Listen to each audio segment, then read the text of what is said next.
xuân không hẹn đến, còn vắng còn xa thì mùa đông còn lạnh đến bao giờ. Giọng ca ấy thuộc về ai? Còn kẻ biển biết trời xa thì Chỉ cần một câu vọng cổ ngân lên như thế, người mộ điệu đã nhận ra ngay giọng ca đặc biệt, ngọt ngào, sâu lắng và đầy nữ tính của nghệ sĩ Phượng Liên, người được mệnh danh là bà Hoàng đĩa nhựa của nền cải lương miền Nam.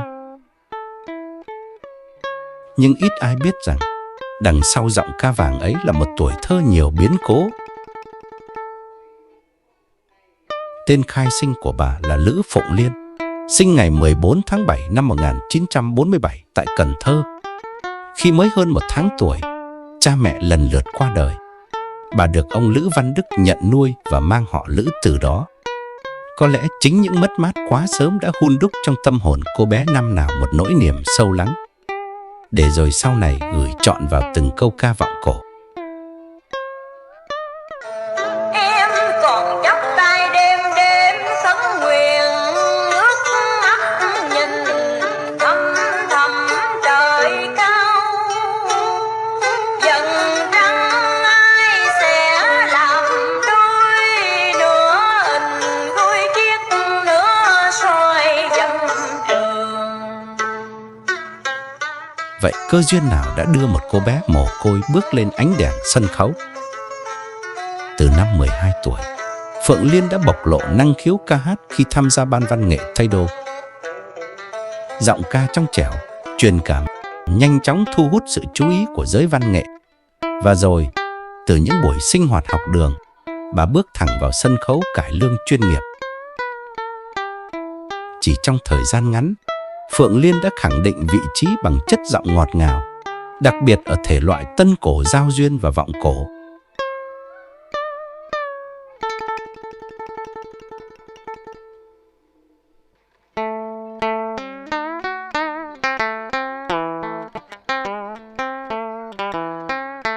Và rồi, cải lương miền Nam bước vào thời kỳ hoàng kim.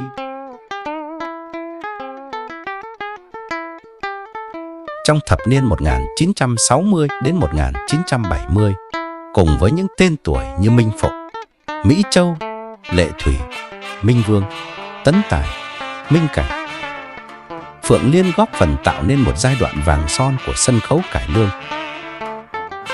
Những tác phẩm như Con gái của mẹ, Con đường mang tên em, Tình thắm duyên quê in sâu trong lòng khán giả.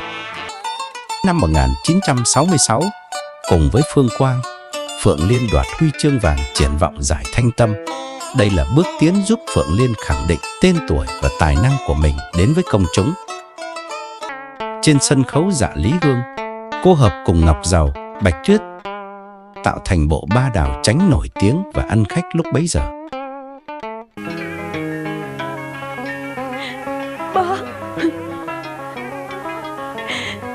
Bác ơi, có cách nào giúp đỡ cho được không bác?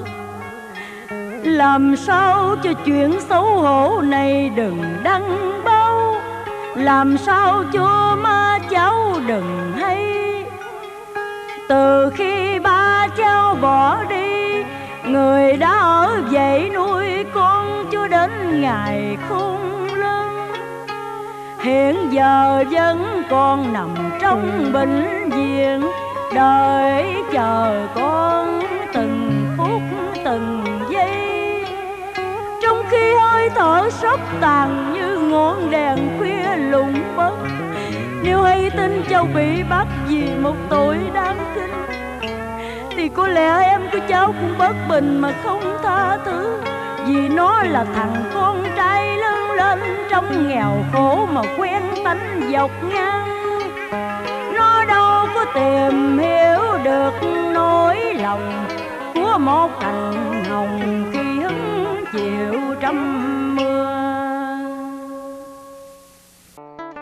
Đặc biệt trong việc thu âm băng đĩa vào thập niên 70, Phượng Liên thời đó cùng với Mỹ Châu được đánh giá là hai bà hoàng của các hãng băng đĩa. Cùng với Tấn Tài, có nhiều băng đĩa thu âm của Phượng Liên đã phát hành từ đó cho đến tận bây giờ.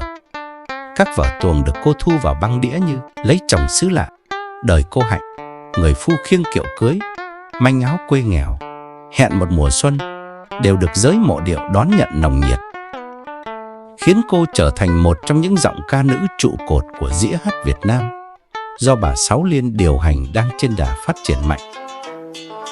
Giọng ca của bà được thu âm và phát hành với số lượng đĩa nhựa nhiều bậc nhất thời ấy. Chính vì vậy, khán giả ưu ái gọi bà bằng một danh xưng đầy trân trọng, bà Hoàng Đĩa Nhựa. Biết rằng giọt lệ nữ nhi sẽ làm mềm lòng chinh khách, nhưng đôi ngã chia ly mà không một lời đưa tiếng, lòng sao khỏi u sầu. Cánh cũ còn đây, người ở phương nào, gác vắng đèn khuya sầu lẻ bông, mưa buồn gió tạt lạnh cô đơn. Em phương này buồn bã gối chăn, người chốn đó dải dầu sương gió. Anh ra đi để sầu để nhớ, biết bao giờ ta mới được gặp nhau.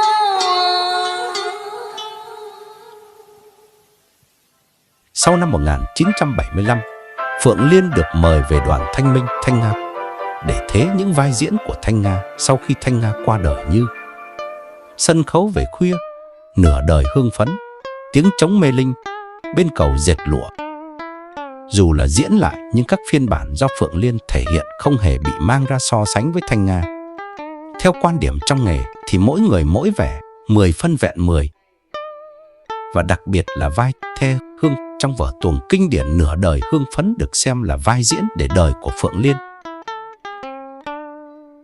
Thời gian sau, Phượng Liên rời đoàn Thanh Minh, Thanh Nga và gia nhập đoàn Trần Hữu Trang. Tại đây cô lại được tỏa sáng với các vai diễn trong Chuyện cổ Bát Tràng, Nỗi oan thị kính, Qua cầu đắng cay, Kim Vân Kiều, vai Thúy Vân, Người ven đô, Mạnh Lệ Quân, Phụng Nghi Đình. Trở giấc bao đêm nghe nhớ thương, dời dời đã mấy mùa thu trong tháng đợi năm chờ. Sương lạnh từng đêm nhỏ giọt dưới trăng mờ, tiếng tàu đêm thổi chúng mình đưa tiền quay về gian dòng giữa trời khuya.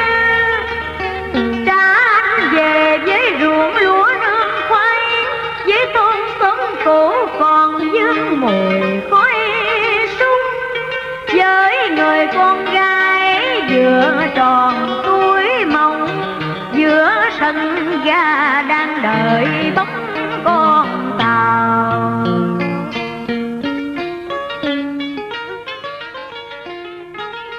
Trong đời sống riêng, bà từng kết hôn với nghệ sĩ Diệp Lan, sau đó là ông Nguyễn Đình Vinh. Năm 1993, Phượng Liên cùng chồng sang Mỹ định cư tại California. Những ngày đầu trên đất khách quê người, nghệ sĩ Phượng Liên cùng chồng trải qua không ít khó khăn. Bà từng phụ bán quán cà phê, thức ăn nhanh, may gia công để kiếm tiền mưu sinh. Dù bận rộn mưu sinh với công việc lao động chân tay, nhưng nghệ sĩ Phượng Liên vẫn giữ đam mê cải lương. Xa quê hương, xa sân khấu rực sáng ánh đèn, nhưng tình yêu cải lương trong bà chưa từng phai nhạt. Bà tiếp tục biểu diễn, thu âm, góp phần gìn giữ và lan tỏa nghệ thuật cải lương trong cộng đồng người Việt hải ngoại. Dù trải qua nhiều thăng trầm, giọng ca Phượng Liên vẫn là ký ức đẹp của biết bao thế hệ. Gió mùa đông thương chồng ngoài muôn dặm, năm trên chày lệ thăm khăn tay. Con thơ đã ngủ giấc say, mình em một bóng lạ rồi trong đêm. Vậy điều gì khiến tên tuổi Phượng Liên còn mãi đến hôm nay không chỉ là kỹ thuật ca điêu luyện, không chỉ là số lượng đĩa nhựa kỷ lục, mà là cảm xúc. Thứ cảm xúc chân thành, sâu lắng, như thấm vào từng chữ, từng nhịp đàn. Từ một cô bé mồ côi nơi đất Cần Thơ, bà đã bước lên đỉnh cao sân khấu, rồi mang cải lương đi qua nửa vòng trái đất. Hơn nửa thế kỷ gắn bó cùng nghệ thuật, Phượng Liên không chỉ là một nghệ sĩ, mà là một phần ký ức của cải lương miền Nam. Và mỗi khi câu vọng cổ ngân lên, tiếng tơ lòng còn đó, dẫu thời gian phủ bóng sương, khán giả lại thấy cả một thời vàng son sống dậy. Cầm chắc đôi tay bao lời tâm sự, anh có đi hãy nhớ kẻ dặn dò.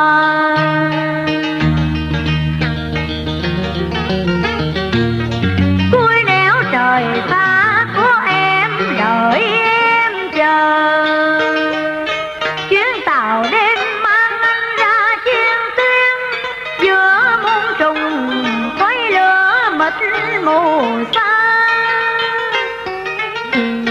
Em đứng lặng trước thềm ga vắng, nhìn con tàu khuất vàng giữa mùa sương. Tiếng còi tàu ấm vang như nức nở, biết đi rồi để mình nhớ mình thương.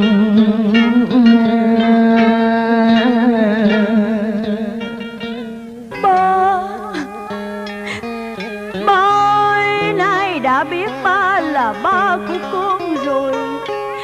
Một lại này con xin ba tha tội, xin ba hãy lấy lượng hải hà mà gỡ rối giùm con. Ba ơi, chỉ mới có một khắc bị nhốt vào nhà giam, mà con đã thấy tử thần ve vàng, bị chung lộn với những cô gái chuyên nghiệp mại dâm. Người ta nhìn con khinh khỉnh, người ta đã gọi con là một con điếm hạng sang. Chừng ra tòa chắc con sẽ bị chụp hình, hình của con bị đăng lên mặt báo. Ma của con sẽ chết vì nhục nhã khi nghe người ta nói Lê Thị Trường An là một cô gái giang hồ.